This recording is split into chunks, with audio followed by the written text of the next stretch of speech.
faut que je vous parle d'un truc. Mais c'est quoi votre problème avec les vêtements? À partir de quand les personnes se sont dit « Ah bah non, on ne porte pas de tongs au travail.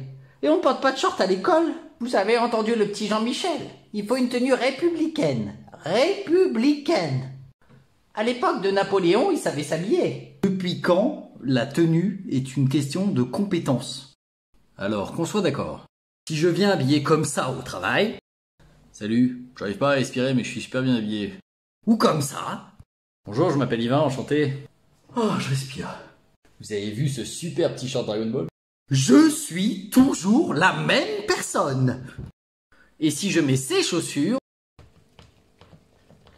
je suis encore la même personne. Bon, ok, on peut peut-être pas appeler ça chaussures.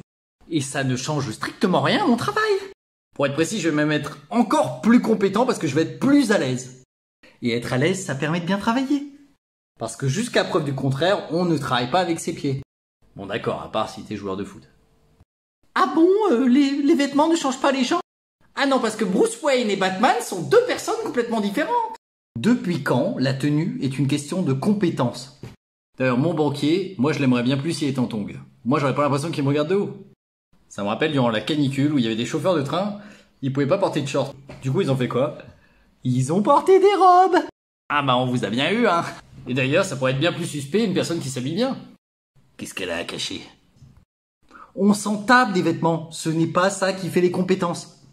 Et pour les personnes qui bossent toute la journée sur leur ordi, style, je sais pas, graphiste, développeur, comptable, on n'a jamais vu un ordinateur réagir comme ça.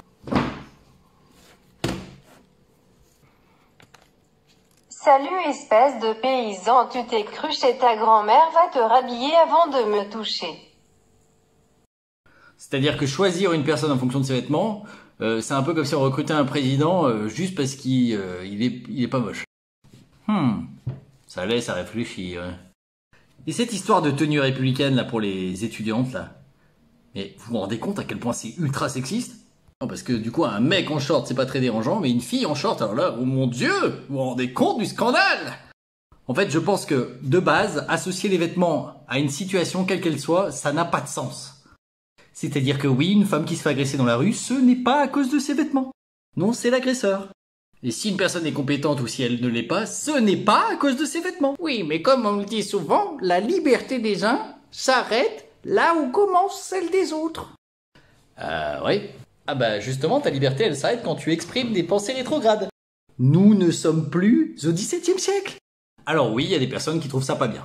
Ah non, hein, tout le monde doit être habillé pareil, hein. C'est pas les vacances dans l'entreprise. Le truc marrant, c'est qu'ils pensent qu'ils sont majoritaires.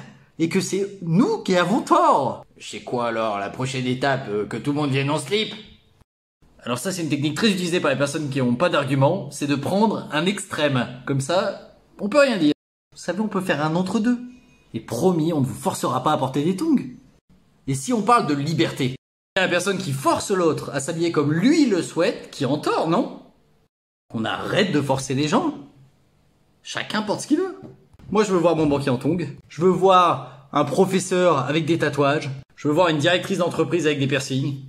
Parce que dans tous les cas, ça change rien. C'est de l'apparence. Quoi le plus important? C'est l'apparence ou c'est la pensée, ce que les gens pensent ou les compétences? Plutôt que d'interdire des professeurs à exercer parce qu'ils ont des tatouages, on devrait plutôt interdire des professeurs d'exercer parce qu'ils sont racistes. Ça fait réfléchir, hein.